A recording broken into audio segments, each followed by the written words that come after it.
Welcome back everyone to Embibe achieve defence exam. जल्दी जल्दी सब लोग आ जाइए। और भाई साहब कहते हैं ना कि युद्ध का जो बिगुल है वो बज चुका है।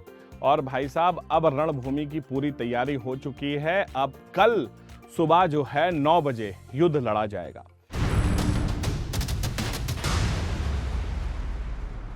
चलिए, तो पहला क्वेश्चन आपके स्क्रीन पर ये रहा, ठीक है। तो क्वेश्चन नंबर 501 देखिए, क्वेश्चन देखिए, बहुत शानदार क्वेश्चन है। यहां पर क्वेश्चन में कहा गया है consider the following statements regarding the direct democracy. क्या बात है बेटा, सुनिएगा, ठीक है। हाँ जी, यहां पर बहुत बढ़िया है, इसे कहते हैं बेटा डायरेक्ट डेमोक्रेसी। डायरेक्ट डेमोक्रेसी क्या होती है आपको मालूम ही होगा। और आपको यह भी मालूम है कि डायरेक्ट डेमोक्रेसी दुनिया में सिर्फ एक ही देश में है, जिसे हम स्विट्जरलैंड कहते हैं। तो it is a form of government where all citizens participate through their representatives. क्या बात है। Gram panchayat in India can be considered as an example of direct democracy. बहुत आसान है। तो डायरेक्ट डेमोक्रेसी क्या होती है बेटा, आपको मालूम है लोकतंत्र भी दो तरह का है, एक डायरेक्ट है और एक इनडायरेक्ट है। डायरेक्ट डेमोक्रेसी वो होती है जहां पर देश की जनता देश में जो है क्या करती है, वो देश के फैसलों में जो है इंटरफेरेंस होता है। मतलब देश में जो भी फैसले होंगे उसमें देश की जनता का इंटरफेरेंस होता है। तो वहां पर रिप्रेजेंटेटिव्स के थ्रू नहीं होता है। तो ये स्टेटमेंट बिल्कुल गलत है। बिल्कुल गलत है, ये भी बिल्कुल गलत है, क्योंकि डायरेक्ट डेमोक्रेसी में जो है सीधे जो है बेटा देश की जनता जो है वो देश के फैसलों में भी इंटरफेयर कर सकती है, जिसे रिफरेंडम डेमोक्रेसी कहते हैं। और जो हमारी इनडायरेक्ट होती है उसे रिप्रेजेंटेटिव डेमोक्रेसी कहते हैं। दोनों स्टेटमेंट यहां पर बिल्कुल गलत हैं। सो राइट आंसर क्या हो जाएगा? राइट आंसर डी हो जाएगा। Neither one neither two. क्या करते हो यार, आखिरी दिन का पेपर है और आखिरी दिन में ऐसी गलतियां करोगे तो भाई साहब बिल्कुल नहीं होगा। सो राइट आंसर बेटा यहां पर डी होगा। एम्बाइब की ऐप अगर अभी तक डाउनलोड नहीं किए तो फटाफट जाकर डाउनलोड कर लीजिए। आपके लिए मॉक टेस्ट वहां पर लाइव हैं, खुद को जाकर सेल्फ इवैल्यूएट कर सकते हैं। आपकी सारी फेवरेट किताबें हमने वहां पर लगा दी हैं। हमारी AI बेस्ड हम जो प्लेटफॉर्म है उसे आप वेबसाइट से भी सीधे जो है लॉगिन कर सकते हैं। तो उम्मीद करता हूं कि आप सब ने ऐप को डाउनलोड जरूर किया होगा। अगले क्वेश्चन पर आते हैं। दूसरा क्वेश्चन है which of the following directive principles can not be challenged for violating the right of equality under article 14। तो पूछा गया है कि कौन से हमारे DPSP को आप चैलेंज नहीं कर सकते for violating the right to equality under article 14। ठीक है, तो पहला है equitable distribution of the community material resources, equal pay for equal work for both men and women, preventing the concentration of wealth. क्या बात है, बिल्कुल इजी सामने दिख रहा है यार। क्वेश्चन नंबर 2 को देखो भैया, गलत नहीं होना चाहिए। बहुत अच्छे।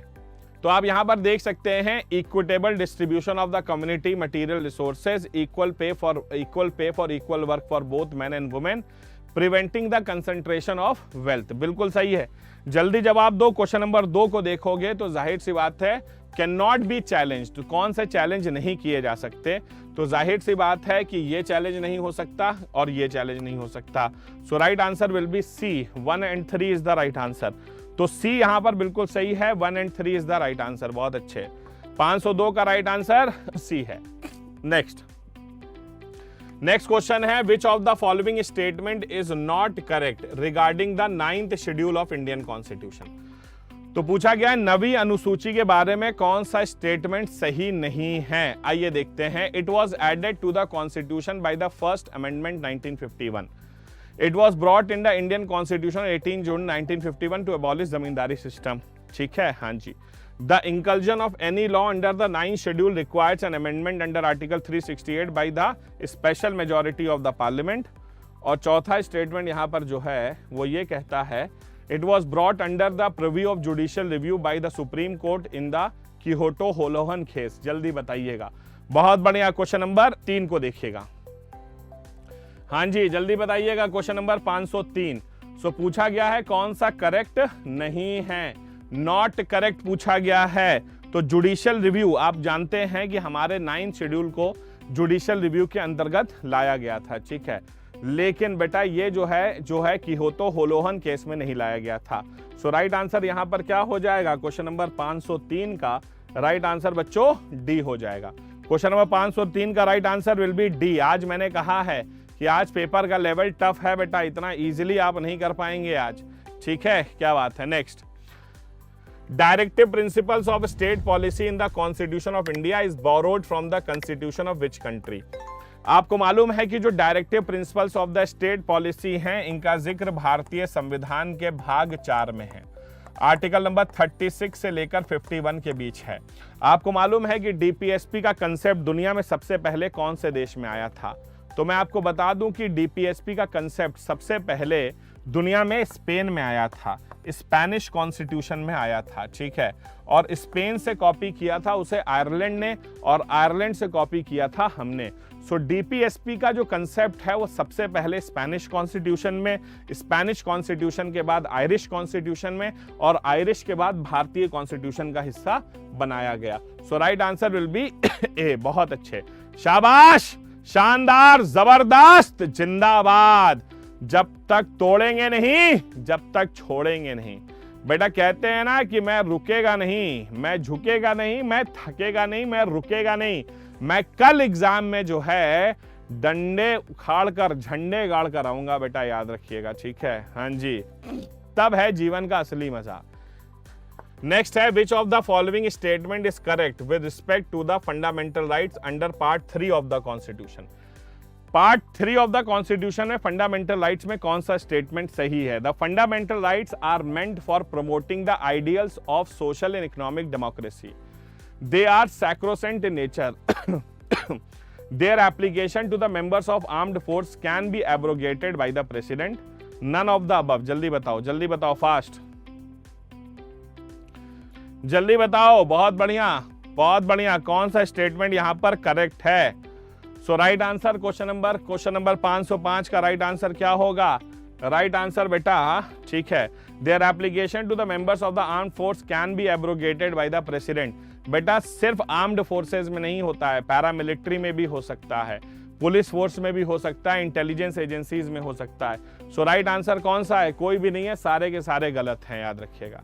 Right answer will be D. सारे के सारे गलत हैं भैया जी, राइट आंसर डी हो जाएगा। The objectives of the government of India act 1915 was to. हाँ जी, आप सोचोगे सर ये आपने कहां से पूछ लिया? गवर्नमेंट ऑफ इंडिया एक्ट 1915 हमने तो कभी सुना नहीं बेटा, ये ब्रिटेन में पास हुआ था। तो गवर्नमेंट ऑफ इंडिया एक्ट 1915 भी था एक, ठीक है। Increase the number of non official members in the central legislative assembly, lay the foundation of a representative and popular government in India, consolidate all the preceding acts of the parliament concerning British India, or consolidate all the ordinances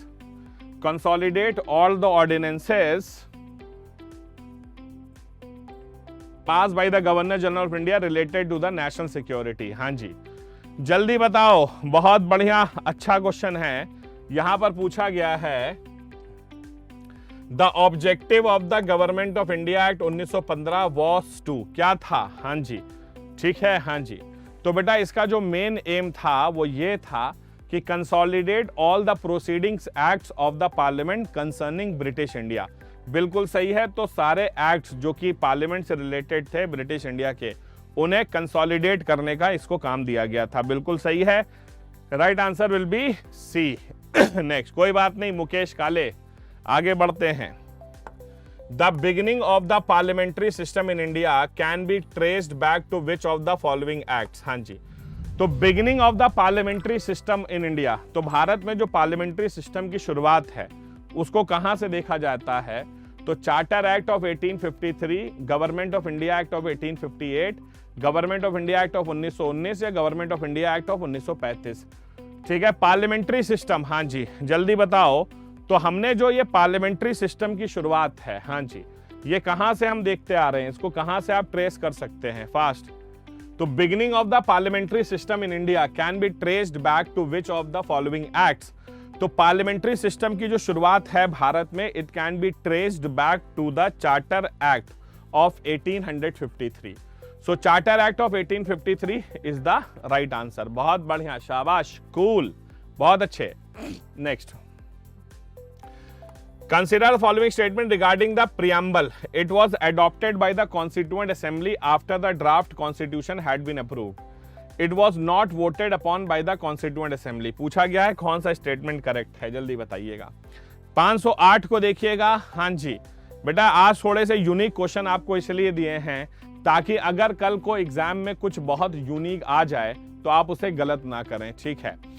जल्दी बताओ, consider the following statement regarding the preamble. Preamble तो सबको मालूम है, preamble से related अच्छा question है। It was adopted by the constituent assembly after the draft constitution had been approved. बहुत बढ़िया। तो पहला स्टेटमेंट यहां पर बिल्कुल सही दिख रहा है क्वेश्चन नंबर 8 में। It was not voted, it was not voted upon bye the constituent assembly. बिल्कुल गलत है बेटा, इट वॉज वोटेड। हाँ जी, चलिए बिल्कुल गलत है बेटा, कॉफी नहीं है, चाय भी नहीं है, गर्म पानी है, क्योंकि गले में थोड़ी सी परेशानी है, ठीक है जी। हाँ बिल्कुल सही है। तो क्वेश्चन नंबर 508 का राइट आंसर 1 ओनली हो जाएगा। क्वेश्चन नंबर 8 का राइट आंसर इज ए, ठीक है। जल्दी, बहुत अच्छे। क्वेश्चन नंबर 8 का राइट आंसर ए हो जाएगा, बहुत बढ़िया। नेक्स्ट, अगला क्वेश्चन है, which of the following charter act recommended the codification of the penal code and the criminal procedure code by lord Macaulay. बहुत अच्छा क्वेश्चन है। आपको मालूम है कि लॉर्ड मैक्यूले, हाँ जी, लॉर्ड मैक्यूले एक व्यक्ति थे जो कि भारत में आपके विलियम बेनेडिक्ट के समय हुआ करते थे। इन्हें भारत में father of the judicial system भी कहते हैं, और इन्हीं के कहने पर 1835 में भारत में जो है अंग्रेजी को ऑफिशियल लैंग्वेज घोषित किया गया था। तो इन्होंने कहा था कि हमारे देश में जो पीनल कोड्स हैं, आईपीसी हैं, उन्हें जो है हमें क्या करना चाहिए ठीक है, उसे कोडिफाई करना चाहिए। तो ये कहां पर इन्होंने कहा गया था, बिल्कुल सही है। So right answer will be the charter act of 1833। तो charter act of 1833 is the right answer. तो 1833 का जो चार्टर एक्ट है बिल्कुल सही है, शाबाश। मैंने इसे सबमिट किया and yes, it is the right answer, बहुत अच्छे। नेक्स्ट है, which among the following constitutional amendment act reduce the age of voting from 21 to 18 years. हाँ जी, तो कौन से संवैधानिक संशोधन में जो वोटिंग एज थी वो 21 से घटकर 18 साल हो गई थी, जल्दी बताओ। आपको मालूम है कि पहले हमारे देश में वोट डालने की उम्र 21 साल थी, लेकिन अब हमारे देश में वोट डालने की उम्र जो है वो मात्र 18 साल है। तो वोट डालने की उम्र कब कम की गई थी? आपको मालूम है राजीव गांधी जी की सरकार के दौरान इसे कम किया गया था 1989 में, और वो बहुत ही फेमस कानून है जिसका नाम है 61 अमेंडमेंट एक्ट ऑफ 1989। 61वां संवैधानिक संशोधन 1989। पहले हमारे देश में वोटिंग एज 21 साल थी, उसे हटा के 18 साल कर दिया गया। बिल्कुल सही है, शाबाश। Next, which committee was form to determine the boundary between India and Pakistan? अरे यार, ये तो सबको मालूम है। इंडिया और पाकिस्तान के बीच, हाँ जी, जल्दी बताओ, जल्दी बताओ कि इंडिया और पाकिस्तान के बीच जो बाउंड्री है उसे डिफाइन कौन किया था? भाई साहब, ऐसे महान आदमी थे, क्या बताऊं, इन्होंने ऐसी बाउंड्री बनाई भारत और पाकिस्तान के बीच, इतने बड़े देश के बीच। इन्होंने क्या किया कि भैया, इंसान का घर इंडिया में रह गया, ऑफिस पाकिस्तान में चला गया, मायका भारत में रह गया, ससुराल पाकिस्तान चला गया, घर भारत में रह गया, खेत पाकिस्तान चले गए। तो भाई साहब, ये भी महान आदमी थे, इन्होंने 2 महीने में भारत की पूरी बाउंड्री खींच दी। इतना बड़ा ज्योग्राफिकल कंट्री की बाउंड्री 2 दिन में खींच दी आपने। बिल्कुल सही है, राइट आंसर सिरिल रैटक्लिफ साहब हो जाएंगे। Radcliffe committee is the right answer, बहुत बढ़िया, शाबाश। Next, which of the following is not true of article 32 ऑफ Indian constitution? Not true of article number 32। हाँ जी, जल्दी बताओ। It gives the Supreme Court and the High Court the power to issue writs for the enforcement of fundamental rights. पूछा गया है कौन सा सही नहीं है। It is included in the Part 3 of Constitution, therefore itself a fundamental right. Dr. Ambedkar called it as a very soul of the Constitution. An aggrieved person has no right to complain under Article 32, where a fundamental right has not been violated. क्या बात है, जल्दी बताओ, बहुत बढ़िया, जल्दी जल्दी। पूछा गया है नॉट करेक्ट, तो राइट आंसर सबसे ज्यादा इजी आपको यहां दिख ही रहा है, क्या होगा? क्वेश्चन नंबर 512 में राइट आंसर यार तुम्हारे सामने है। An aggrieved person has no right to complain under article 32 where a fundamental right has not been violated. बिल्कुल सही है, राइट आंसर बेटा यहां पर डी हो जाएगा। तो D is the right answer, बहुत बढ़िया, शाबाश। Under which article of Indian constitution does the president of India enjoys the power to withhold his assent to any bill. जल्दी बताइए कि तो हमारे भारत के राष्ट्रपति जो हैं किस अनुच्छेद के तहत किसी भी बिल को साइन करने से रोक सकते हैं? 63, 108, 109 या 111? जल्दी बताओ यार, ये तो बहुत ही आसान क्वेश्चन है। हमारे राष्ट्रपति महोदय जल्दी बताइएगा। तो असेंट टू द बिल्स, तो राष्ट्रपति जो हैं बिल को जो साइन करते हैं वो कौन से आर्टिकल में बताया गया है? तो राष्ट्रपति जो हमारे बिल को साइन करते हैं वो कौन से आर्टिकल में है? तो बिल्कुल सही है, असेंट टू द बिल्स राष्ट्रपति का आर्टिकल नंबर 111 में बताया गया है। D is the right answer. 111 आपको उसी दिन बताया था। इसे हम क्या कहते हैं? बहुत ही फेमसली इसे नेल्सन के नाम से जाना जाता है। Very good, very good, very good, शाबाश। Next, Which of the following is not the recommendations of the Simon Commission? भाई साइमन कमीशन के बारे में सबने सुना होगा, बचपन में हिस्ट्री किताबों में देखा नहीं था? साइमन गो बैक, साइमन वापस जाओ, है ना? साइमन गो बैक, साइमन वापस जाओ। भाई साहब, साइमन कमीशन आपको मालूम है इसकी नियुक्ति 1927 में हुई थी और 1928 में जब ये लाहौर पहुंचा तो लाला लाजपत राय सरदार भगत सिंह के साथ मिलकर नारे लगा रहे थे, साइमन गो बैक, साइमन वापस जाओ। बहुत बढ़िया। तो abolition of dyarchy, extension of responsible government in the provinces, establishment of federation of British India and princely state, discontinuation of communal electorates। तो कौन सी रिकमेंडेशन नहीं थी? नॉट पूछा गया है। तो साइमन कमीशन के साथ दरअसल लफड़ा ये था, झंझट ये था कि भाई साहब साइमन कमीशन को लेकर के लोग क्यों नाराज थे? ठीक है, हाँ जी, ठीक है। तो साइमन कमीशन से नाराजगी ये थी कि साइमन कमीशन भारत में पार्लियामेंट्री डेमोक्रेसी को बढ़ावा देने आया, लेकिन साइमन कमीशन में एक भी भारतीय को सदस्य नहीं बनाया गया, इसीलिए सारा हंगामा था और साइमन गो बैक के नारे लग रहे थे। तो डिसकंटिन्यूएशन ऑफ कम्युनल इलेक्टोरेट्स, ऐसी कोई रिकमेंडेशन साइमन कमीशन की नहीं थी। So D is the right answer. बहुत बढ़िया, शाबाश। The president can suspend the enforcement of fundamental rights under which of the following articles? तो किस आर्टिकल के तहत भारत के राष्ट्रपति फंडामेंटल राइट्स को सस्पेंड कर सकते हैं? सो आर्टिकल 13 है, 359 है, 358 है, 356 है। तो याद रखिएगा, ठीक है, हाँ जी। तो आपको मालूम है कि जब भी हमारे देश में नेशनल इमरजेंसी लगेगी तो भारत के राष्ट्र जो हमारे इमरजेंसी लगती है, सो आर्टिकल 19 जो है वो ऑटोमेटिकली सस्पेंड हो जाता है आर्टिकल 358 के तहत। लेकिन भारत के राष्ट्रपति आर्टिकल 359 के तहत दूसरे फंडामेंटल राइट्स भी सस्पेंड कर सकते हैं, लेकिन 20 और 21 को नहीं कर सकते। ना बेटा, बिल्कुल गलत है। इसमें पूछा है कि राष्ट्रपति किसके तहत कर सकते हैं। समझो कि जब नेशनल इमरजेंसी लगेगी तो आर्टिकल 358 के तहत आर्टिकल 19 सस्पेंड होता है, जरूरत पड़ेगी तो आर्टिकल 359 के तहत राष्ट्रपति दूसरे फंडामेंटल राइट्स को सस्पेंड करेंगे 20 और 21 को छोड़कर। तो राष्ट्रपति के आर्टिकल 359 में बताए गए हैं। बिल्कुल सही है, राइट आंसर। देखिए, यस, क्या बात है। अब देखिएगा, the daughter who milks animals in the वैदिक पीरियड वाज नोन एज। बहुत आसान है। इन्होंने पढ़ा है कि वैदिक पीरियड में जो हमारे घरों में गाय होती थी उससे जो दूध निकाला जाता था, तो उस महिला जो होती थी जो गाय से दूध निकालती थी उसे क्या कहते थे? तो कुभा कहते थे, दुहित्री कहते थे, कोमी कहते थे, शारदा कहते थे। बहुत इंपॉर्टेंट है, आपको मालूम है, जल्दी बताइएगा। ठीक है, तो बेटा the daughter who milks animals in the वैदिक पीरियड, उसे हम जो है दुहित्री के नाम से जानते हैं। बिल्कुल सही है, दुहित्री is the right answer. Right answer बेटा यहाँ पर बी हो जाएगा। बहुत बढ़िया। आज अभी तक बेटा 200 हुआ नहीं है। आज पहले 200 करो और फिर उसके आगे आगे बढ़ाओ। क्या बात है भाई साहब, 200 छुआ दिए लोगों ने। बहुत बढ़िया, वेरी गुड, आगे बढ़ाते रहो। नेक्स्ट, अगला question. Consider the following statements. देखिएगा, the permanent settlement system was introduced by the Britishers to encourage investment in agriculture. The British expected the permanent settlement system would help the emergence of a class of yeoman farmers who would be loyal to the company।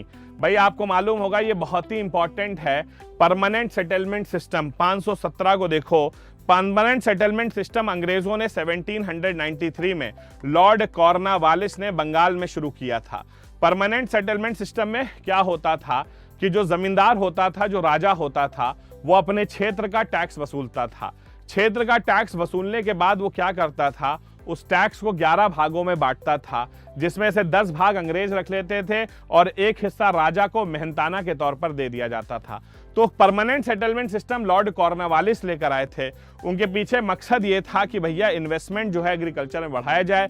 उसके अलावा उन्हें लगता था कि ऐसे agriculture कानून लाने से वो ऐसे लोगों को बढ़ावा देंगे जिससे कि वफादार लोगों की संख्या बढ़ेगी। बिल्कुल सही है, C is the right answer, both 1 and 2। शाबाश। नेक्स्ट अगला question, Bimbisara was succeeded by, जल्दी बताओ। बिंबिसार जो है बेटा आपको मालूम है मगध के एक बड़े इंपॉर्टेंट शासक हुआ करते थे। हाँ जी, इनका उत्तराधिकारी कौन बना था? फास्ट, बिंबिसार का उत्तराधिकारी कौन था? जल्दी बताइएगा। अशोक, अजातशत्रु, वासुदेव या चंद्रगुप्त मौर्य? जल्दी। 518। दरअसल बिंबिसार का एक सुपुत्र था, आपको मालूम होना चाहिए, और उसकी कुंडली में था कि ये अपने बाप की हत्या करेगा। ठीक है, तो उसकी कुंडली में था कि बाप की हत्या करेगा और एक्चुअली उसने वही किया। तो बिंबिसार जो थे वो मगध एम्पायर के बहुत पावरफुल राजा थे और 492 बीसी में इनकी हत्या जो है इनके बेटे अजातशत्रु ने की थी और अजातशत्रु राजा बन गया था। बिल्कुल सही है, शाबाश, क्या बात है। Ajatashatru is the right answer. Ajatashatru के बारे में एक चीज याद रखिएगा कि he was the follower of Jainism. ये जैनिज्म का पालन करता था, लेकिन एक दिन इसकी मुलाकात गौतम बुद्ध से हुई थी और गौतम बुद्ध के मुलाकात के बाद इसने जो है बौद्ध धर्म को अपना लिया था। Ajatashatru is the right answer. Next देखिएगा, the decision to launch the quit India movement. क्या बात है, क्विट इंडिया मूवमेंट आपने सुना होगा ना, गांधी जी ने दिया था। क्विट इंडिया मूवमेंट की शुरुआत 9 अगस्त 1942 के दिन हुई थी। गांधी जी ने कहा था डू और डाई। गांधी जी कह रहे थे करो या मरो। लाल बहादुर शास्त्री कह रहे थे मरो या मारो, इसके अलावा और कोई ऑप्शन नहीं है। हुआ यह था कि गांधी जी समझ गए थे ये साले अंग्रेज जो हैं सुधरेंगे नहीं, और गांधी जी ने जो है डिसाइड किया कि भैया क्विट इंडिया मूवमेंट लागू किया जाएगा, अंग्रेजों भारत छोड़ो। It was taken by Gandhi ji alone, was not taken officially as the movement was spontaneous, was rectified by the Indian National Congress, was taken by the forward bloc। आप सबको मालूम है कि बेटा क्विट इंडिया मूवमेंट की घोषणा जो है वो 9 अगस्त 1942 को हुई, लेकिन उसका फैसला याद रखिएगा आपका 1942 में 8 अगस्त के दिन कांग्रेस ने उसे रेक्टिफाई किया था बॉम्बे में। उससे पहले जो है उसे बेटा वार्धा में मीटिंग हुई थी जहां डिसाइड किया गया था और बाद में ये रेक्टिफाई किया गया कांग्रेस द्वारा। बिल्कुल सही है, C is the right answer. ठीक है, शाबाश। गला डाउन है लेकिन बेटा लड़ते रहो, आगे बढ़ते रहो, शाबाश। Next, the Bhitari pillar inscription related to the reign of. बेटा भिटारी पिलर इंस्क्रिप्शन किससे जुड़ा हुआ है? Bhitari pillar inscription Skandagupta, Samudragupta, Vikramaditya, Chandragupta? जल्दी बताओ। भिटारी पिलर इंस्क्रिप्शन, फास्ट, जल्दी जल्दी सारे लोग लाइक एंड शेयर होते रहना चाहिए। सेशन जुड़ते रहो, आग लगा दो, बिल्कुल, बहुत बढ़िया, शाबाश, जल्दी बताओ सबके सब। तो भिटारी पिलर इंस्क्रिप्शन किससे जुड़ा हुआ है? याद रखना बेटा, इलाहाबाद पिलर इंस्क्रिप्शन समुद्रगुप्त से जुड़ा है, जिसने बताया था कि गुप्त डायनेस्टी की फाउंडर जो थे वो आपके जो हैं सीरी गुप्ता और घटोत्कच थे, जबकि भिटारी पिलर इंस्क्रिप्शन जो है वो गुप्ता डायनेस्टी के राजा जिनका नाम था स्कंदगुप्त। 520 का राइट आंसर ए है। वेरी गुड, शाबाश। नेक्स्ट क्वेश्चन है, during the colonial period what was the purpose of Whitley commission. Whitley commission के बारे में सबने सुना होगा। 521 आपको मालूम है व्हाइटली कमीशन 1929 में आई थी। To review the fitness of India for further political reforms, to report on existing conditions of labour and make recommendations, to draw up a plan for financial reforms for India. 521 को देखिएगा, to develop a comprehensive scheme for civil services. Whitley commission 1919 में, जल्दी बताओ, fast, बहुत बढ़िया, व्हाइटली commission. तो 1929 की व्हाइटली commission जो थी वो हमारे देश में एग्जिस्टिंग कंडीशंस ऑफ लेबर। अब बेटा तुम्हारे लिए कहते हैं ना कि समुंदर से मोती निकाले हैं मैंने, वो मोती ये हैं कि तुम्हारे लिए 150 क्वेश्चन करंट अफेयर्स के ऐसे हैं जो मुझे लगता है कि कल हो सकता है तुम्हारे एग्जाम में आ जाएं। कल हो सकता है उसमें से कुछ एग्जाम में तुम्हारे क्वेश्चन आ जाएं, ये मेरे दिमाग की एक उपज है और मुझे लगता है कि current affairs deciding role play करेगा। तो कृपया जाकर कि आप इस मॉक टेस्ट को अटेम्प्ट कर सकते हैं। 150 क्वेश्चन का हमारी एमबाइप की ऐप पर ये अवेलेबल है, आपको लिंक मिलेगा, जाइए और उसे अटेम्प्ट करिए। Very important. तो विटली कमीशन जो है कंडीशन ऑफ लेबर, बहुत अच्छे, शाबाश। नेक्स्ट अगला क्वेश्चन, कहते हैं ना बेटा जब खुद को टेस्ट करो, जब तुम्हारी बिल्कुल हालत खराब हो जाए ना, उसके बाद जब ताकत लगती है ना, तो जीवन में और मजा आता है। नेक्स्ट आगे देखिएगा, who among the following is known as the father of Muslim renaissance in Bengal.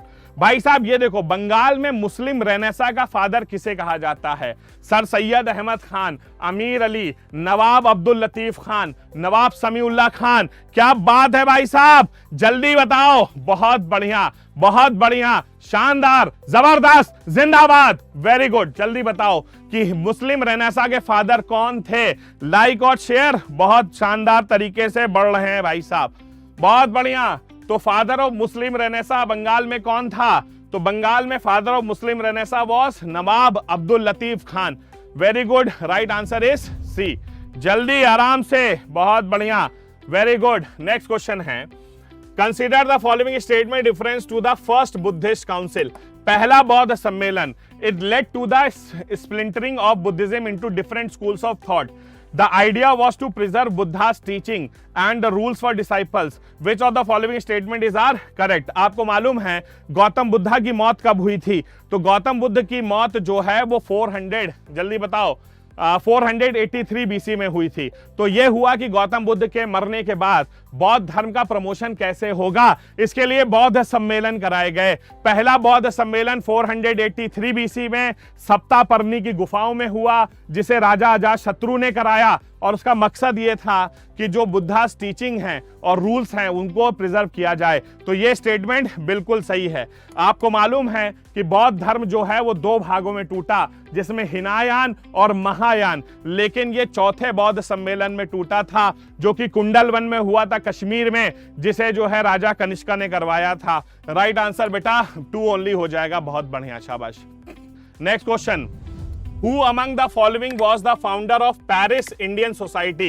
भाई साहब ये पेरिस इंडियन सोसाइटी की फाउंडर कौन थी?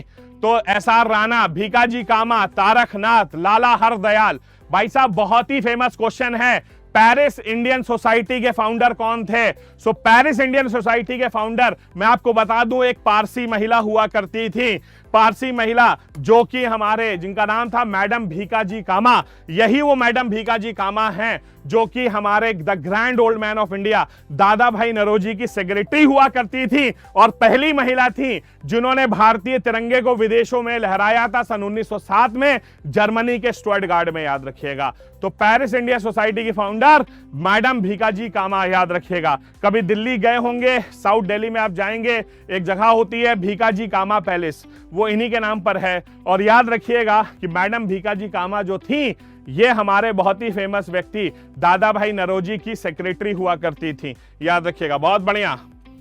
कूका revolt of Punjab aimed at, जल्दी बताओ। आपको मालूम है कूका रिबेलियन हुआ था पंजाब में, उसका एम क्या था?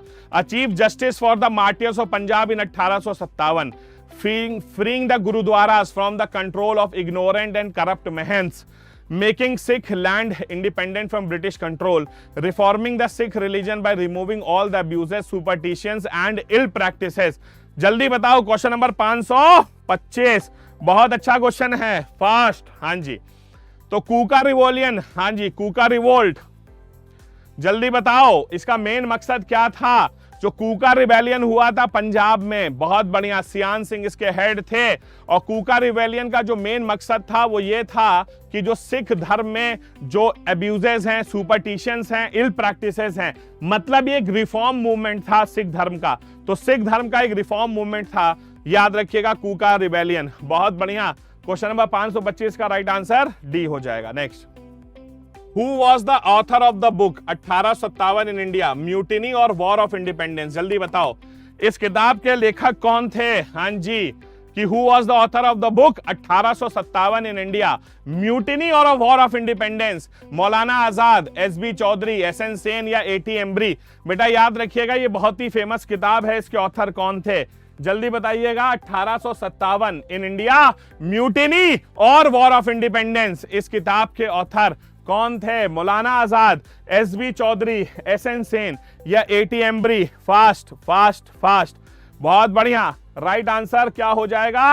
राइट आंसर आपका हो जाएगा एटी एम्बरी। एटी एम्बरी इज द राइट आंसर। बहुत बढ़िया, शाबाश।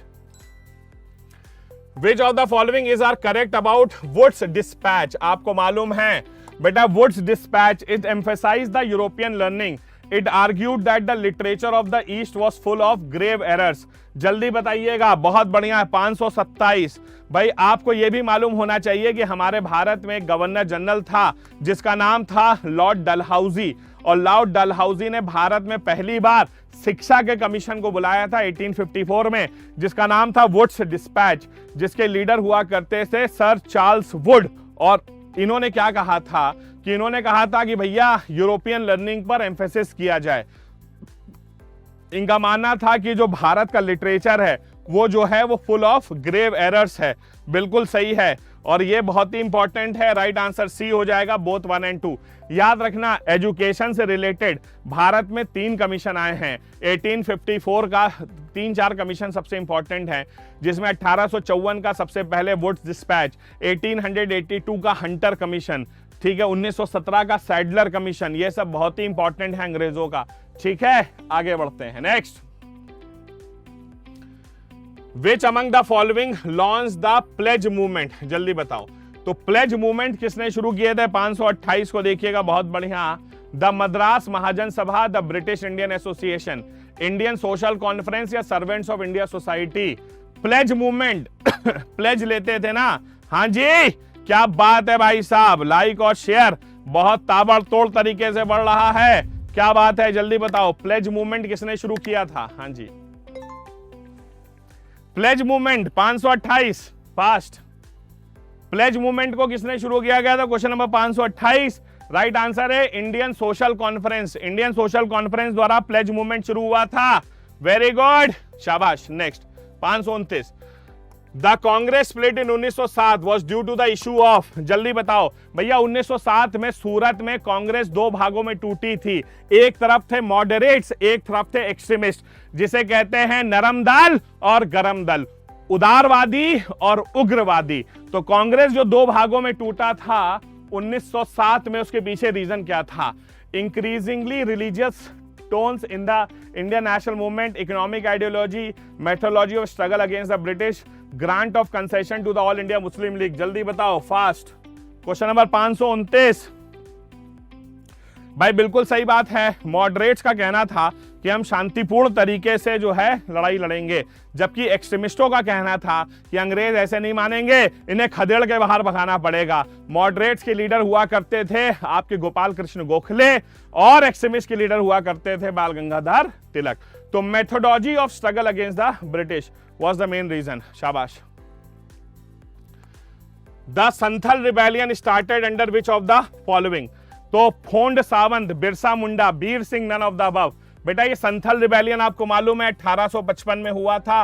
ये बहुत इंपॉर्टेंट है। 530। तो संथल रिबेलियन के लीडर कौन थे? फोंड सावंत हैं, बिरसा मुंडा हैं, बीर सिंह हैं, none of the above. Fast, जल्दी जल्दी जल्दी जल्दी जल्दी जल्दी। Very good very good very good.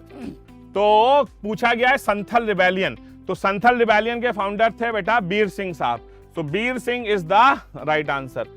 बहुत बढ़िया। तो पॉलिटी हो गया, हमारा हिस्ट्री हो गया। जल्दी बताओ भैया, ये पॉलिटी और हिस्ट्री में टोटल मार्क्स कितने आ रहे हैं 30 में से?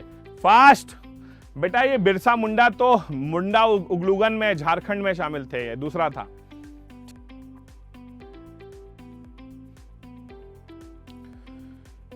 Which of the following has the highest albedo? क्या बात है, एल्बिडो इफेक्ट आपने सुना होगा। तो एल्बिडो आपको सबसे ज्यादा कहां मिलेगा? ठीक है, एटमॉस्फेयर, हाइड्रोस्फेयर, लिथोस्फेयर, क्रायोस्फेयर। जल्दी बताओ। ज्योग्राफी आ गया। हाईएस्ट एल्बिडो, एल्बिडो इफेक्ट के बारे में आपने सुना होगा। सो एल्बिडो इफेक्ट आपको जो है हाईएस्ट कहां मिलेगा? तो आपको एटमॉस्फेयर, हाइड्रोस्फेयर, लिथोस्फेयर या क्रायोस्फेयर? जल्दी बताओ। तो हाईएस्ट अगर हम बात करते हैं एल्बिडो की, तो हाईएस्ट एल्बिडो जो है बेटा वो आपको क्रायोस्फीयर में दिखाई देगा, ठीक है। Right answer is D.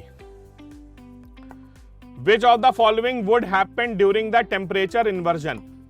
तो जब टेम्परेचर इन्वर्जन होता है तो क्या होता है? Surface of the earth is cooler than the air above it. In valleys the warm air slides down the mountain slope and cold air moves up. ठीक है, हाँ जी, जल्दी बताओ। इतना बढ़िया क्वेश्चन है, दिल खुश हो जाएगा। Question number 532। अब थोड़ा इसमें दिमाग लगाना बेटा, ठीक है, थोड़ा सा अपना दिमाग लगाना बेटा। आपको मालूम है कि गर्म हवा जो होती है ना, गर्म हवा हमेशा ऊपर की ओर बढ़ती है, ठंडी हवा हमेशा नीचे सेटल डाउन होती है। क्योंकि गर्म हवा जो होती है वो हल्की होती है, वो हमेशा ऊपर बढ़ती है, ठंडी हवा नीचे सेटल होती है। ये स्टेटमेंट बिल्कुल गलत है, बिल्कुल गलत, बिल्कुल गलत, बिल्कुल गलत। ये स्टेटमेंट बिल्कुल सही है। So one only is the right answer. दूसरा स्टेटमेंट बिल्कुल निहायती गलत है। एक होता है गलत, एक होता है निहायती गलत। बिल्कुल गलत, शाबाश। आगे,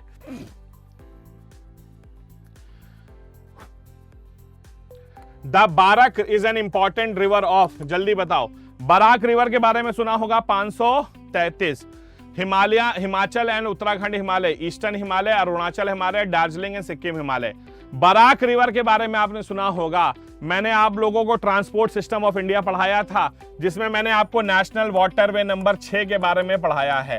नेशनल वाटरवे नंबर 6 भारत में जो सबसे रिसेंटली प्रपोज्ड है, जो कि भंगा से लेकर लखीपुर के बीच स्थित है।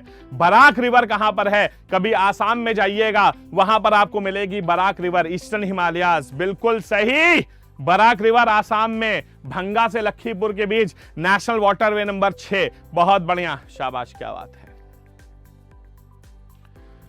Consider the following. The crust is the thickest layer of the earth. The rocks forming the crust of the earth are rich in lighter minerals like silica and alumina. बहुत आसान क्वेश्चन है। 534। गलत होने का कोई हिसाब नहीं है। जल्दी बताओ, जल्दी जल्दी जल्दी।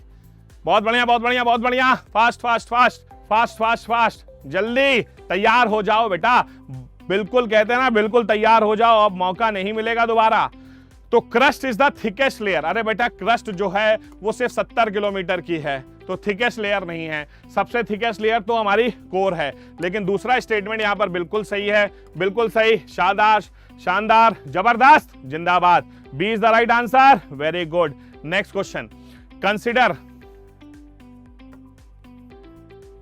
वाओ, नेक्स्ट क्वेश्चन है, which of the following river is not a west flowing river. आपको मालूम है कि भारत में एक वाटर डिवाइड है, जिसमें क्या होता है कि हमारे देश में इधर और इधर दो तरफ नदियां बहती हैं। तो पूछा गया है कि कौन सी वेस्ट फ्लोइंग रिवर नहीं है। साबरमती, माही, श्रावती, काबिनी। जल्दी बताओ। 535, सबको मालूम है 535। साबरमती, माही, शहारावती, नॉट अ वेस्ट फ्लोइंग। हाँ जी, काबिनी। जल्दी बताओ। 535, बहुत आसान, बहुत आसान, बहुत आसान। वेरी गुड बेटा, सबको मालूम है साबरमती गुजरात में है, माही गुजरात में है, शारावती कर्नाटका में है। ये सब हमारी वेस्ट फ्लोइंग रिवर्स हैं। So right answer will be Kabini. Kabini river is the right answer. Right answer is D. बहुत बढ़िया बेटा, माही गुजरात में है, जो कि ट्रॉपिक ऑफ कैंसर को 2 बार काटती है। बहुत अच्छे। The Nanda Devi national park falls into which of the following Himalayas. क्या बात है भाई, दिल खुश हो जाएगा। Nanda Devi national park, Nanda Devi national park आपने सुना होगा। यहां पर एक बहुत फेमस चीज पाई जाती है, जिसका नाम है बेटा मस्क डियर। तो मस्क डियर पाया जाता है यहां पर, कस्तूरी वाला हिरन। एक हिरन के अंदर एक चीज होती है जिसे कस्तूरी कहते हैं।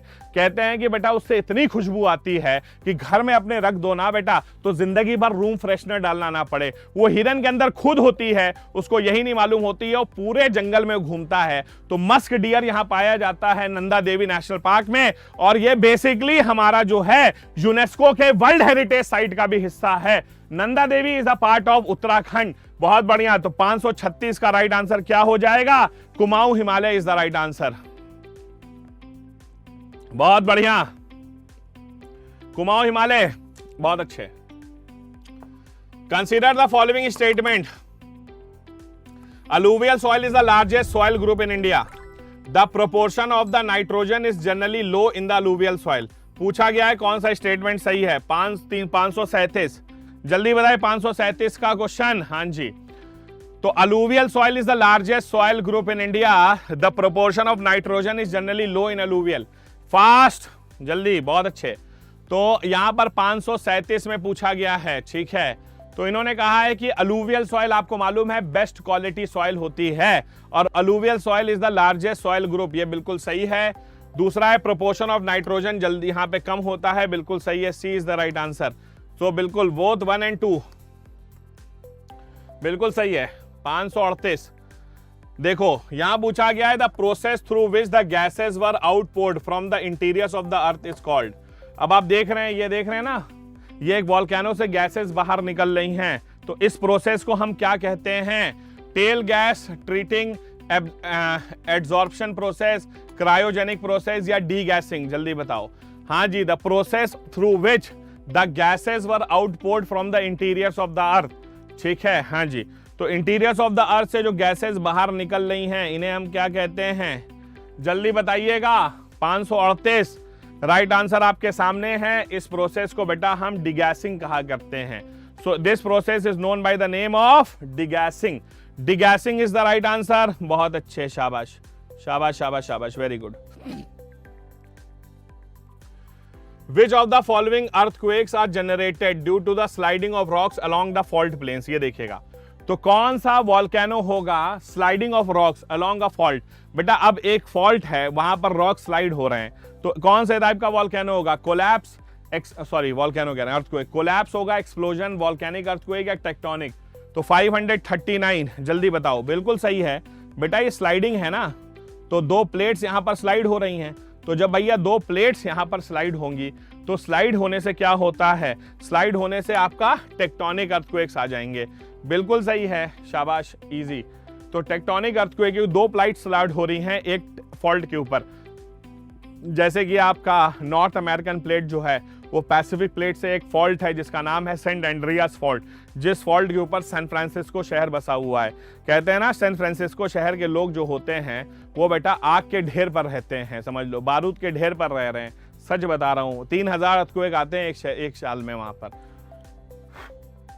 Which of the following river does not drain into Bay of Bengal? माही, पेन्नार, ताप्ती। तो कौन सी रिवर जो है वो बंगाल की खाड़ी में जाकर नहीं गिरती है? Question number 40। हाँ जी, तो माही है, पन्नेर है, ताप्ती है। बहुत आसान है यार। तो कौन सी रिवर जो है वो आपकी जो है बंगाल की खाड़ी में नहीं गिरती है? बहुत आसान, बहुत आसान। तो भाई जाहिर सी बात है, माही हो गई, ताप्ती हो गई, पन्नेर तो जाती है। सो 1 और 3 इज द राइट आंसर, शाबाश। सो 1 और 3, क्या बात है। तो 40 क्वेश्चन हमारे यहां पर हो गए। और बेटा याद रखना कि 150 question most expected current affairs के हमारी एम्बाइब ऐप पर हमने लगा दिए हैं। जाओ और जाकर उस क्वेश्चंस को अटेम्प्ट करो। मैं उम्मीद करता हूं इस क्वेश्चन से कुछ ना कुछ क्वेश्चंस आपके एग्जाम में जरूर आ सकते हैं। ठीक है, आगे बढ़ते हैं। Which of the following soils has highest salt content? अरे यार, तो हाईएस्ट सॉल्ट कंटेंट कौन सी सॉइल में होगा? बहुत बढ़िया, highest soil salt, desert, alluvial, peaty, laterite, जल्दी बताओ।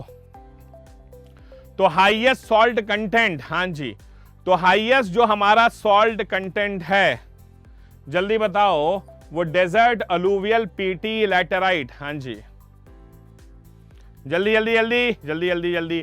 तो भाई सबसे ज्यादा गर्मी कहां होती है? डेजर्ट्स में। जहां गर्मी होगी वहां इवेपोरेशन होगा, नीचे सॉल्ट कंटेंट बढ़ेगा, तो desert soil is the right answer. ठीक है, हाँ जी। Which of the following are the warm ocean currents? अरे यार, आपको मालूम है ओशियन करंट दो तरह के होते हैं।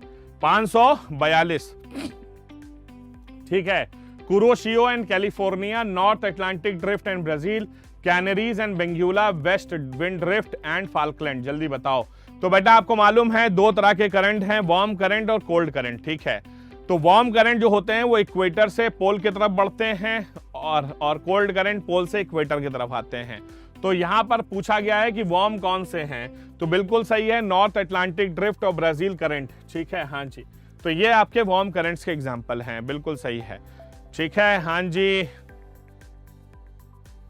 The 4 planet closest to sun are called। अरे अरे अरे अरे अरे अरे अरे अरे, देखो भैया ऐसा होता है ना, हमारे 8 प्लैनेट्स हैं, ठीक है, ठीक है, हाँ जी, बहुत बढ़िया। देखो बेटा, तो होता क्या है यहाँ पर, देखो ये है मरकरी, ये है वीनस, ये है अर्थ, ये है मार्स, ठीक है, ये है जुपिटर, ये है सैटर्न, ये है यूरेनस और ये है नेपच्यून, ठीक है। Mercury, Venus, Earth, Mars, Jupiter, Saturn, Uranus, Neptune, ये शुरुआत के जो 4 हैं ये हैं बेटा हमारे इनर प्लैनेट्स, ये हमारे 4 हैं आउटर प्लैनेट्स। इनर प्लैनेट्स जो होते हैं इन्हें बेटा हम टेरेस्ट्रियल भी कहते हैं, इनर कह लो या टेरेस्ट्रियल कह लो, आउटर कह लो या जोवियन कह लो। ये हमारे जो हैं रॉक से बने हुए हैं, ये हमारे गैसों से बने हैं। So right answer will be A, that is the terrestrial planets, ठीक है। इन्हें टेरेस्ट्रियल कहते हैं, शुरुआत के जो 4 हैं, इनर कह लो या टेरेस्ट्रियल कह लो, एक ही चीज है। बहुत बढ़िया। Which one of the following river takes a U-turn at Namcha Barwa enters India? अरे यार, कौन सी नदी ऐसी है जो कि नमचा बरवा पर यू टर्न लेती है और भारत में एंटर होती है? देखो यूं ऐसे जा रही है, यहां से यू टर्न लिया, ऐसे आई और यूं, ये देखो, ये कौन सी नदी है जल्दी बताओ। ये असल में यहां से जाती है, यहां पर हिमालयस हैं तो इनसे टकरा कर ये ऐसे घूमती है और ऐसे निकल के बांग्लादेश चली जाती है। कौन सी रिवर है ये? गंगा, नर्मदा, बराक, ब्रह्मपुत्र। बहुत इजी है। सो बेटा ये यहाँ से निकली, ये नमचा बरवा अरुणाचल प्रदेश भारत में घुसती है, जहाँ पर इसे सिहांग दिहांग के नाम से जानते हैं। आसाम में जब ये आती है तो वहाँ पर एक आइलैंड है जिसका नाम है मजूली, उसको पार करती है तो बेटा ये ब्रह्मपुत्र बनती है। बांग्लादेश में गाती है तो जमुना बनती है। वहाँ पर गोलांडो में ये गंगा से मिलती है, मिल के ये पद्मा बनती है। फाइनली बंगाल की खाड़ी में गिरती है जहाँ इसे मेघना कहते हैं। वहाँ दुनिया का सबसे बड़ा डेल्टा सुंदरबन बनता है। So right answer is Brahmaputra. ठीक, बहुत आसान है। तो यहां कहा है कि साबरमती नदी जो है कहां से निकलती है? अरे यार बहुत आसान, साबरमती, ठीक है। तो साबरमती, तो एक नदी है साबर और एक है मती, तो साबर और मती से मिलकर बनती है साबरमती। कहते हैं ना, सुना होगा, साबरमती के तट पर तूने कर दिया कमाल, गांधी जी के लिए कहा जाता है। तो साबरमती नदी कहां से निकलती है? चलो एक बताता हूं कहां से निकलती है, हिंट देता हूं। भारत की एक बहुत फेमस दरगाह है वहां पर, ख्वाजा मोइनुद्दीन चिश्ती की, सबको मालूम होगा। ख्वाजा मोइनुद्दीन चिश्ती की दरगाह कहां पर है? हाँ जी, ख्वाजा मोइनुद्दीन चिश्ती की दरगाह कहां है? अजमेर में। और अजमेर के पास कौन से माउंटेन्स हैं? हाँ जी, वहां से नदी निकलती है, दैट इज द अरावलीज, ठीक है। अरावली की पहाड़ियों से ये नदी निकलती है और ये अहमदाबाद शहर आपको गुजरात में है, वहां पर मिलेगी, ठीक है। सही है, हाँ सही है, देखिए सही है। प्राइस डिस्क्रिमिनेशन क्या है? Feature of which market? Price discrimination कहां होता है जल्दी बताओ। Market with perfect competition, monopolistic, both A and B, neither A B. अरे प्राइस डिस्क्रिमिनेशन कहां होता है जल्दी बताओ, सबको मालूम है यार। हाँ जी, प्राइस डिस्क्रिमिनेशन, राइट आंसर यहां पर ए होगा, जहां पर परफेक्ट कंपटीशन होता है, ठीक है। हाँ जी, वहां पर प्राइस डिस्क्रिमिनेशन हो जाता है। आगे, which of the following comes in the category of public goods? तो कौन सी चीज जो है पब्लिक गुड है? Access to clean air, access to safe drinking water, law enforcement, all of this. जल्दी बताओ तो कौन सी चीज इनमें से पब्लिक गुड है? Question number 47। हाँ जी, पब्लिक गुड कौन सी चीज है जल्दी बताइएगा। इनमें से क्या चीज जो है वो पब्लिक गुड है? तो बेटा access to clean air, access to water, law enforcement and all of this. So right answer will be D, all of this is the right answer. शाबाश। If the average total cost is declining, इसका मतलब क्या है? तो average total cost decline हो रही है, इसका मतलब क्या है? The marginal cost must be less than the average, total cost must be constant, the average fixed cost curve will be ever the average variable cost curve, the marginal cost must be greater than the average total cost। तो भैया इन्होंने कहा है कि if the average total cost गिर रही है, तो average total cost अगर गिर रही है इसका मतलब क्या है? इसका मतलब है कि जो marginal cost है वो less than the average total cost होगी। Right answer is A. Wow, ठीक है। Rise in the price of a commodity means, इसका मतलब क्या है? जब कोई चीज महंगी हो रही है, जल्दी बताओ तो उसका मतलब क्या है? Rise in the value of currency, fall in the value of currency, rise in the value of commodity, fall in the value of currency and rise in the value of commodity. क्या बात है, जल्दी। Question number 549, तो right answer will be B, सही है। The process of curing inflation by reducing money supply. हाँ जी, तो भैया इन्फ्लेशन को हमें क्योर करना है by reducing the money supply. उसे क्या कहते हैं? Cost push, down pull, disinflation, reflation. बहुत आसान है, बहुत आसान है। क्वेश्चन नंबर 550, देखो बेटा, इन्फ्लेशन का मतलब क्या है कि देश में महंगाई ज्यादा है। इन्फ्लेशन में हमेशा जो है मार्केट में लिक्विडिटी हैवी होती है, तो लिक्विडिटी जब ज्यादा होती है तो उसे क्या करना पड़ता है? कम करना पड़ता है। तो जब लिक्विडिटी कम होती है तो उसे क्या कहते हैं? डिसफ्लेशन कहते हैं। सो ये हो गया भैया हमारा डन। अब हम शुरू करेंगे करंट अफेयर्स। जल्दी बताओ कितने मार्क्स आ रहे हैं अभी तक। चलो भाई करंट अफेयर्स अब शुरू करेंगे, फास्ट सब लोग, जल्दी जल्दी। 43, प्राज्वल 40, क्या बात है, चलो चलो जल्दी, बहुत बढ़िया। चलिए moving forward, now starting the current affairs. 50 question है, 1 घंटे में खत्म करेंगे, तबाही मचाएंगे। Operation Ganga is an initiative launch by the government of India to bring back Indian stranded in. बहुत आसान, ये क्वेश्चन आने की चांस बहुत ज्यादा है। भारत सरकार ने भी ऑपरेशन गंगा लॉन्च किया है। जल्दी बताओ ऑपरेशन गंगा भारत ने कहां से लोगों को लाने के लिए शुरू किया है? Right answer is Ukraine. आपको मालूम है यूक्रेन में अभी युद्ध चल रहा है और वहां से लोगों को लाने के लिए भारत सरकार ने ऑपरेशन शुरू किया, ऑपरेशन गंगा। बहुत बढ़िया, शाबाश। National science day is being celebrated on. जल्दी बताओ 552। नेशनल साइंस डे कब बनाया जाता है यार हमारे देश में? विज्ञान दिवस 28 फरवरी, 21 फरवरी, 24 फरवरी, 11 फरवरी। जल्दी जल्दी जल्दी जल्दी। विज्ञान दिवस, तो national science day 552, 552, 552।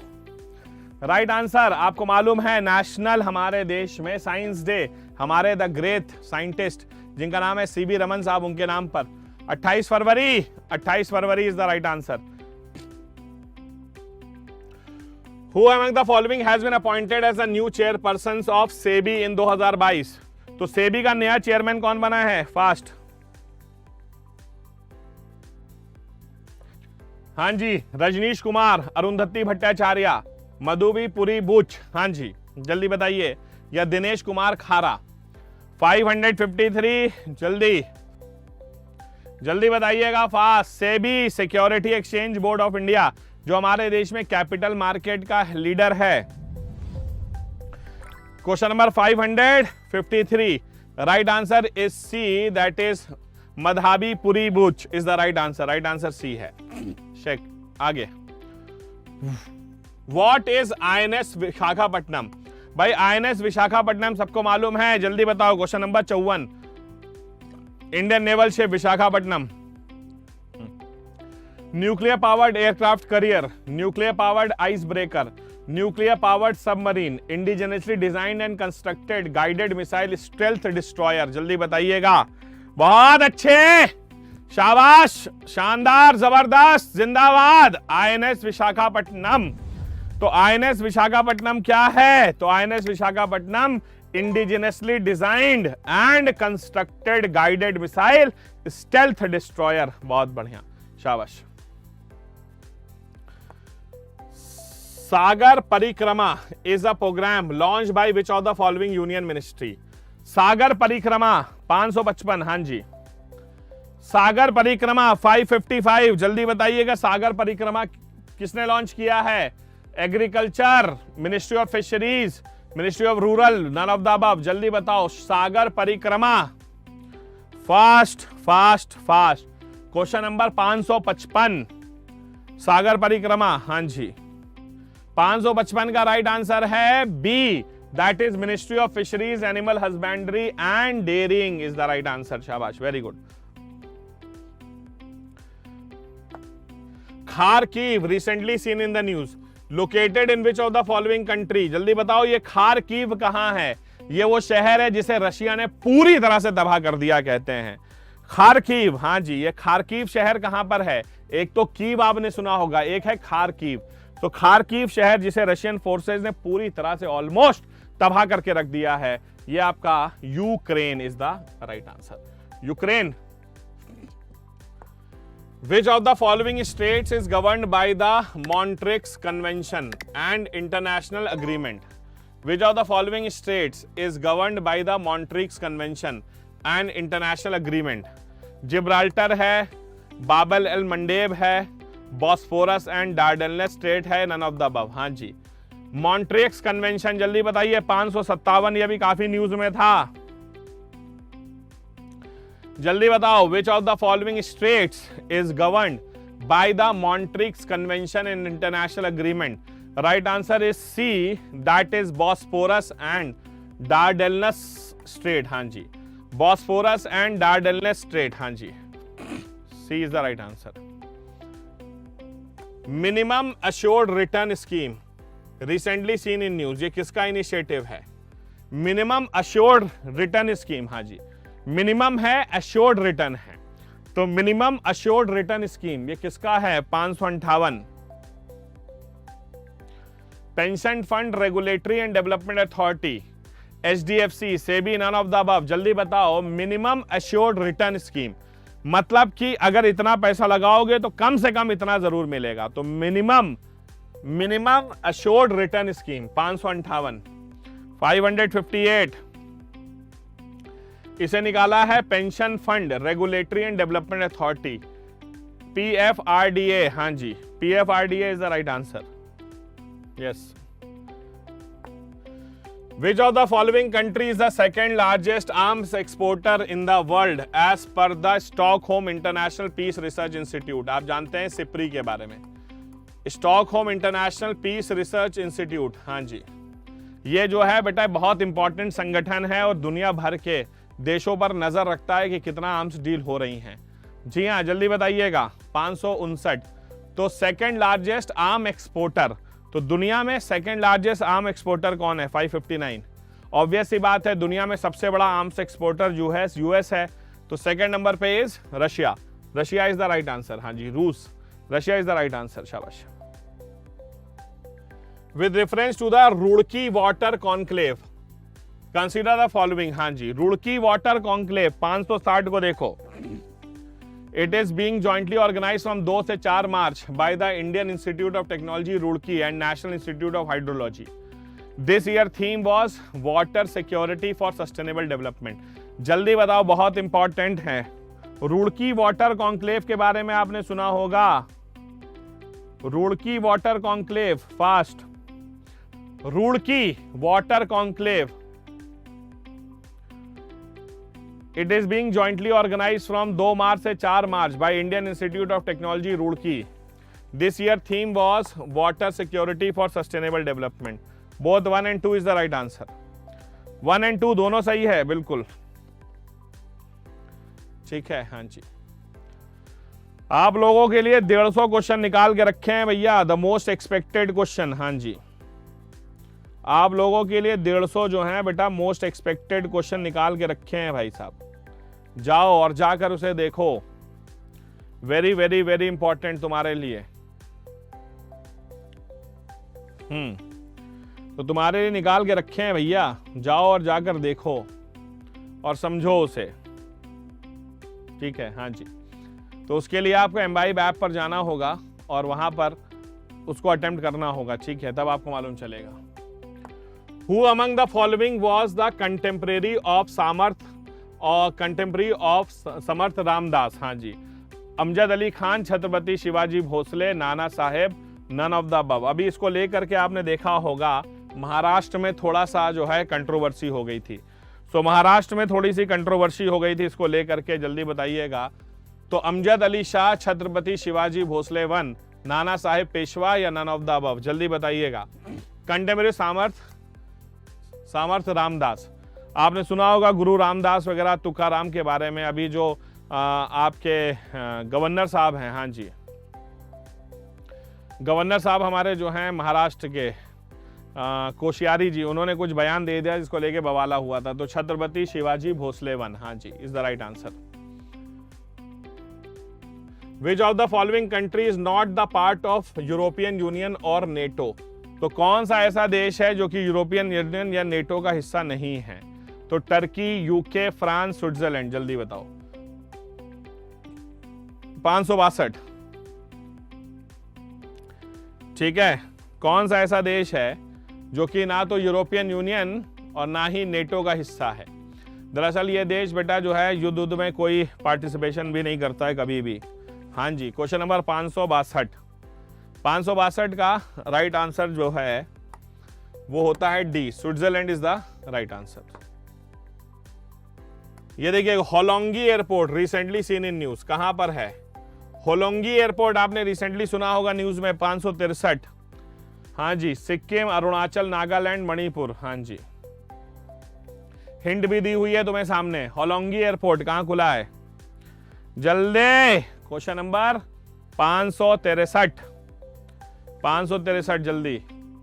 Hollongi airport, Hollongi airport कहां पर है? बिल्कुल सही है, right answer is B, Arunachal Pradesh is the right answer.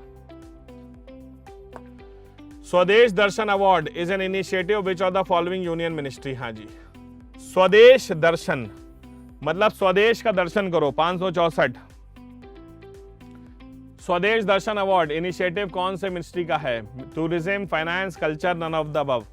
Swadesh Darshan award, हाँ जी, बहुत अच्छा। स्वदेश दर्शन, ये जो देश है तेरा, सुना है ना गाना? हाँ, मेरी आवाज बड़ी खराब है, क्या बताएं। पढ़ा पढ़ा के जो है ना तुम लोग ने मुझे जो है सोनू निगम से क्या बना दिया है। पहले मैं इतना अच्छा गाता था, पढ़वा पढ़वा की गला जो है ढोलक बन गया है।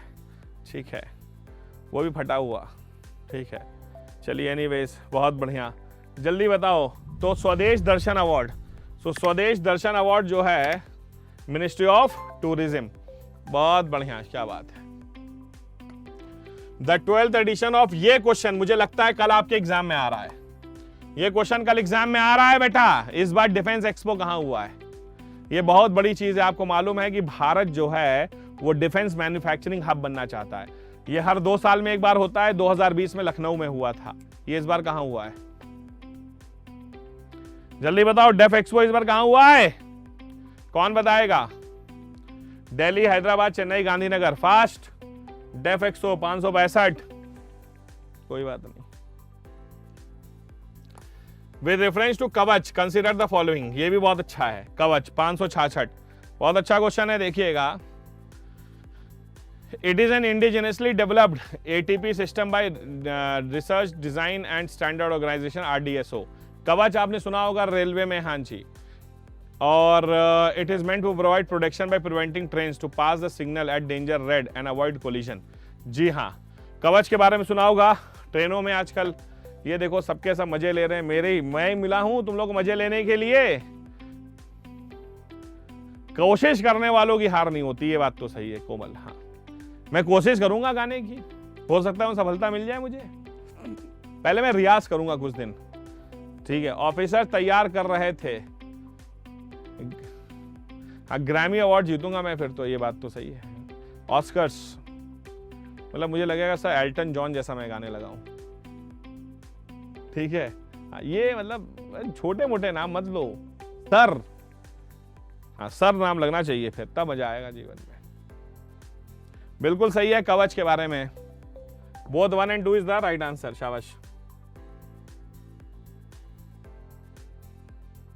Next, who was SF Rodrigues? Indian badminton player, former Indian army chief, former chief justice of India, ISRO scientist. अभी हमारे प्रधानमंत्री जी ने याद किया था। सर कल एक रिलीज कर दो फिर सॉन्ग। ठीक है प्रज्वल, कल गाना गाएंगे। कल गाना गाएंगे हम, बहुत शानदार गाएंगे बेटा, देखना तुम। यहीं से गाएंगे, स्टूडियो से लाइव। तुम लोग पास हो गया हो, कल गाना सुनाएंगे, वादा है। ठीक है। हाँ, इनकी डेथ हुई है बेटा, हमारे बहुत ही famous Indian army chief former. हाँ जी, ढिंचाक सर के गाने अपने ही गाया है ना, कौन सा? हाँ, बहुत बढ़िया गाता हूं मैं। आगे,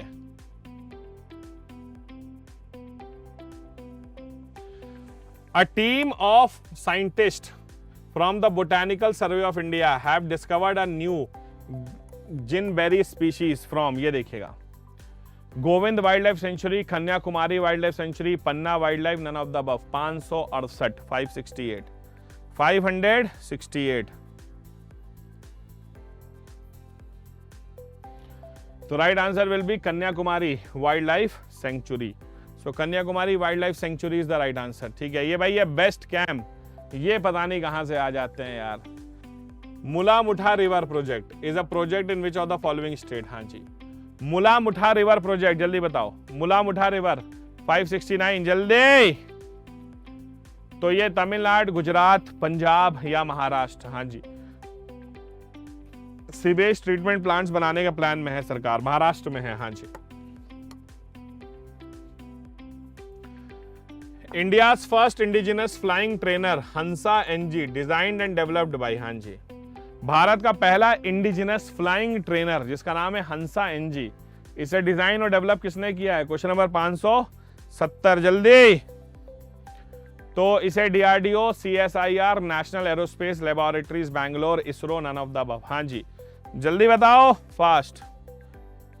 बिल्कुल सही है बेटा, ये बहुत इंपॉर्टेंट क्वेश्चन है आपके एग्जाम में। इसे बनाया है CSIR, national aerospace laboratory Bangalore ने। डेमोक्रेसी रिपोर्ट 2022, इसमें तो आप जानते हैं भारत की हालत लगातार खराब होती जा रही है। तो डेमोक्रेसी रिपोर्ट 2022 किसने पब्लिश की है? V Dem institute of students, university of Gothenburg, IMF, world economic forum, none of the above. जल्दी बताइएगा। हाँ जी, फास्ट फास्ट फास्ट। तो बेटा ये जो डेमोक्रेसी रिपोर्ट है 2022 की, इसे पब्लिश किया है V Dem institute at Sweden university of Gothenburg. हाँ जी। Which of the following union ministry has launched the donate a pension scheme? तो कौन सी यूनियन मिनिस्ट्री ने लॉन्च किया है donate a pension scheme? 572। Ministry of labour, ministry of finance, ministry of home, ministry none of the above. Donate a pension, donate a pension. हाँ जी, question number 572। Right answer is ministry of labour and employment. हाँ जी। सत्य शोधक समाज व social reform society founded by. हाँ जी, इनके बारे में सुना होगा आपने, 573 देखिएगा, सत्य शोधक समाज। हाँ जी, बिल्कुल सही है, सत्य शोधक समाज। ये भारत की बहुत ही कहते हैं पहली टीचर ज्योतिबा फुले। हाँ जी। Exercise SLINEX is a naval exercise between India and which country? Exercise SLINEX नाम से मालूम चल रहा है, स्लाइनेक्स। हाँ जी, एक्सरसाइज स्लाइनेक्स, देख रहे हो, स्लाई नेक्स्ट। एक क्वेश्चन तो कल आना ही है मिलिट्री एक्सरसाइज से। Sri Lanka India naval exercise, Sri Lanka India naval exercise. तो Sri Lanka India naval exercise. Temporary protection directives is related to, जल्दी बताइएगा। Temporary protection directive, question number 575, ये ब्रिक्स से जुड़ा है, यूरोपियन यूनियन, G7 या नन ऑफ द अबव? जल्दी फास्ट। हाँ जी, temporary protection directive, TPD, temporary protection directive. It is related with BRICS, European union, G7, none of the above. Right answer is European union is the right answer. So European union बिल्कुल सही जवाब है। With reference to the Sahitya Akademi consider the following statement. Sahitya Akademi 576, it is an organisation dedicated for the promotion of literature in the language of India. It is headquartered in Mumbai. पूछा गया साहित्य अकादमी award, आप जानते हैं हमारे देश का बहुत इंपॉर्टेंट अवार्ड है, लिटरेचर में दिया जाता है, साहित्य अकादमी। तो साहित्य अकादमी अवार्ड, हाँ जी, ये लिटरेचर में दिया जाता है, आपको मालूम होगा, साहित्य अकादमी। और इट इज हेडक्वार्टर्ड मुंबई नहीं है, न्यू दिल्ली।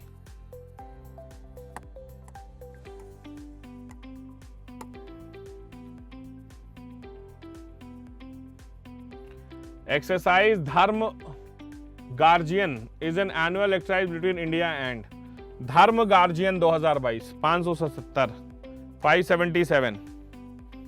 धर्म guardian, sir CA test app पर कहाँ? बेटा टेस्ट पे जाओ और वहां पे तुम्हें मिल जाएंगे बेटा, नीचे टेस्ट में जाना, नीचे साइड में तुम्हें मिल जाएंगे, सीधे लिंक से भी आप जा सकते हो।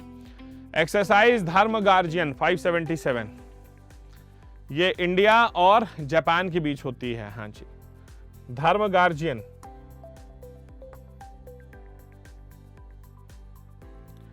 Change 5, T1 is a moon sample. Chang 5, T1 is a moon sample return mission, is an initiative of NASA, ISRO, China National Space Administration, none of the 5.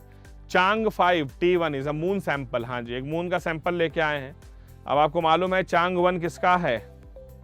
हाँ जी, चांग 1 किसका है? फास्ट, ये मून मिशन था ना चांग। हाँ जी, जल्दी बताओ। So Chang 1, right answer is C, China National Space Administration. Who is Yoon Suk Yeol? Who is Yoon Suk Yeol? ISRO scientist हैं, साउथ कोरियन पॉलिटिशियन है, इंडियन एथलीट है, नन ऑफ द अबव। 579 बिल्कुल सही है, a very famous south Korean politician. हाँ जी,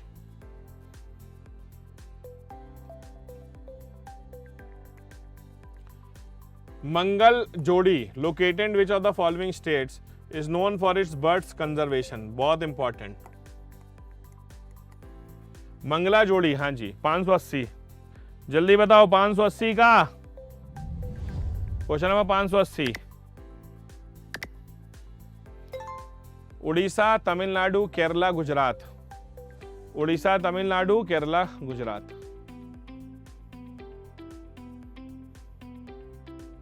जी हाँ, बिल्कुल सही है, Mangalajodi 580। Right answer is A, that is Orissa. हाँ जी,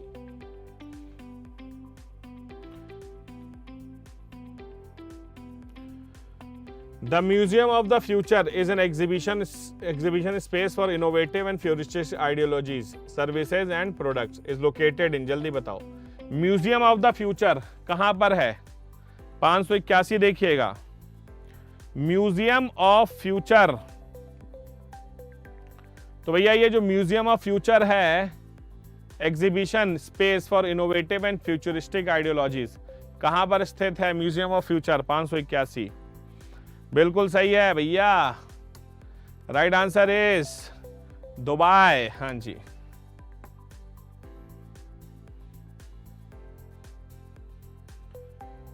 Which of the following has become the longest vessel ever to sail from Ganga to Brahmaputra? हाँ जी, बहुत इंपॉर्टेंट, 582। ये सब बहुत अच्छे क्वेश्चन हैं बेटा।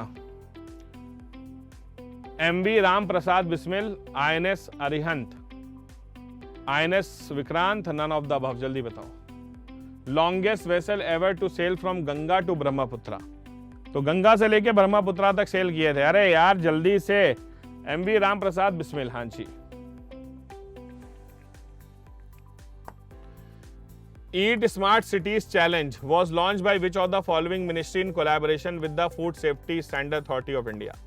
हाँ जी, ईट स्मार्ट सिटीज चैलेंज। हाँ जी, 583, union ministry of housing, union ministry of finance, health, none of the above, जल्दी।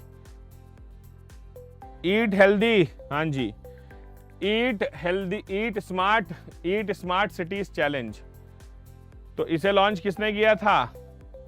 तो right answer is union ministry of housing and urban affairs. हाँ जी, जिसे महुआ कहते हैं आप।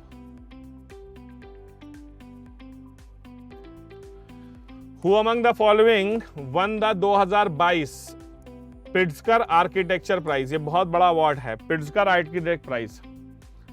प्रिट्जकर आर्किटेक्ट प्राइज है बेटा, ये बहुत बड़ा अवार्ड है। Diebedo, Francis Kere, Salman Rushdie, Kiran Desai, Chetan Bhagat. Pritzker architect prize 584, 584। Diebedo, Francis Kere, Salman Rushdie, Kiran Desai, Chetan Bhagat. नाम से ही मालूम चल जाएगा यार किसको मिला है, क्योंकि आपको मालूम है कि कौन से लोग इनमें से आर्किटेक्ट हैं। हाँ जी, तो 9th answer will be Diebedo Francis Kere. हाँ जी, Diebedo Francis Kere is the right answer.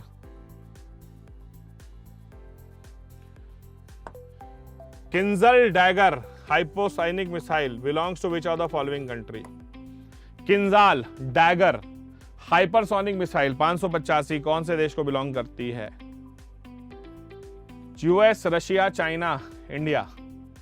किंजाल dagger hypersonic missile,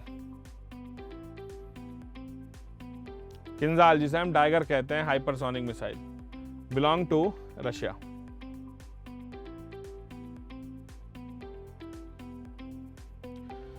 With reference to the World Happiness Report, consider the following. India ranked 136 in the World Happiness Report. It is published by the World Economic Forum. कौन सा सही है? 586। हाँ जी, world happiness report, आप जानते हैं कि आप अपने देश में कितने खुश हैं चीजों से, तो वर्ल्ड हैप्पीनेस रिपोर्ट में भारत की रैंक आप जानते हैं 136 पर आई है, लेकिन इसे वर्ल्ड इकोनॉमिक फोरम द्वारा नहीं पब्लिश किया जाता। तो 1 only is the right answer.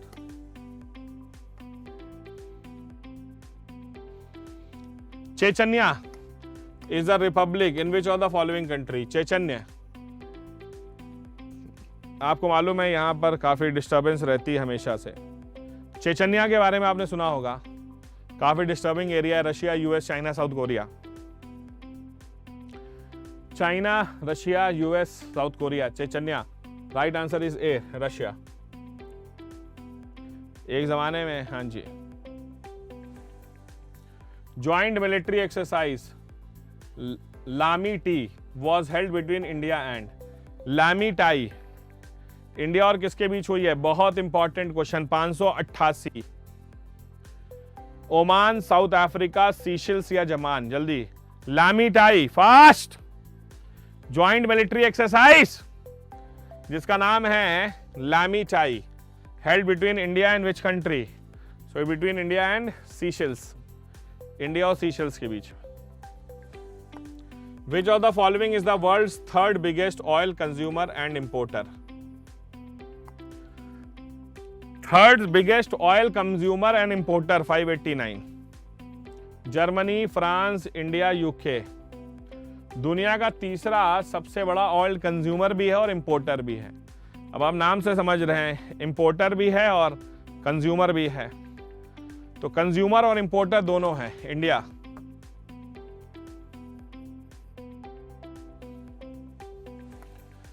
With reference to the corner shot weapon system, it was designed by ISRO. It can engage targets located around the corners as the system bends and capture videos feed. जल्दी बताओ, corner shot weapon system. Corner shot weapon system बहुत important. हाँ जी, corner shot weapon system के बारे में आपने सुना होगा। कॉर्नर शॉट वेपन सिस्टम, सो कॉर्नर शॉट वेपन सिस्टम जो है, पहली चीज, इसरो ऐसी चीजें नहीं बनाती है, तो ये बिल्कुल गलत है। ये सही है, ये बेटा हमारा जो डीआरडीओ की लेबोरेटरीज हैं वो बनाती हैं। Yes. Which of the following place is famous for the world's largest known rookery of olive ridley turtle? अरे सबको मालूम है, ये ऑलिव रिडली टर्टल कहाँ मिलते हैं सबसे ज्यादा? दुनिया के सबसे इंपॉर्टेंट टर्टल्स में शामिल हैं, सबसे छोटे टर्टल्स होते हैं। गहीर माथा जो कि उड़ीसा में। हाँ जी, ये क्वेश्चन बहुत आता है। With reference to INS Valsura, consider the following. President of India presented the president scholar to INS Valsura, navy's premier technological training establishment. INS Valsura is a premier technological training institute of Indian navy base in Jamnagar, Gujarat. हाँ जी, INS वलसूरा 592। इसे अभी आपको मालूम होना चाहिए, award मिला है। हाँ जी, आपको ये भी मालूम होना चाहिए, इसे प्रेसिडेंट स्कॉलर से सम्मानित किया गया है। हाँ जी, जामनगर में है। Both 1 and 2 is the right answer. Export preparedness index for 2021, export preparedness index for release by, जल्दी बताइए। 593। World Bank, IMF, World economic forum, none of the above. Export preparedness index, कि हम एक्सपोर्ट के लिए कितना प्रिपेयर्ड हैं। हाँ जी, तो right answer will be D, none of the above. Which of the following country has announced a new defense space command agency to counter the growing influence of Russia and China in space? ठीक है, हाँ जी, command agency to counter the growing influence Russia and China in space. 594, जल्दी देखो। Australia, North Korea, South Korea, Germany. बिल्कुल सही है, 594 का। हाँ जी, Australia is the right answer. हाँ जी, अब ऑस्ट्रेलिया भी इसमें सामने आ रहा है। National initiative for proficiency in reading with understanding and numeracy, NIPUN Bharat mission, इसे किसने लॉन्च किया था? NIPUN Bharat 595। University of education, university of home, university of skill, union, none of the above. NIPUN Bharat, हाँ जी, जल्दी बताओ, बहुत आसान। इसे जो है बेटा union ministry of education. The Artemis programme is a human space flight programme that is being led by. Artemis programme आपने सुना होगा, ह्यूमन स्पेस फ्लाइट। हाँ जी, जक्सा, इसरो, नासा, ईसा। हाँ जी, आर्टेमिस प्रोग्राम बहुत इंपॉर्टेंट, 396 सबको मालूम है। हाँ जी, आर्टेमिस प्रोग्राम नासा का है। With reference to the Abel Prize, considered following, बहुत important. The Norwegian Academy of Science and Letters has awarded the Abel Prize for the year 2022 to Dennis Panel Sullivan. The Abel Prize is a prize awarded annually by the King of Norway to one or more outstanding mathematician. ये बेटा maths का Nobel prize है, आपको मालूम होना चाहिए। ये maths का नोबेल प्राइज कहलाता है, Abel prize. The Norwegian Academy of Science and Letters awarded the prize to Dennis Parnell Sullivan. Prize awarded by the King of Norway. हाँ जी,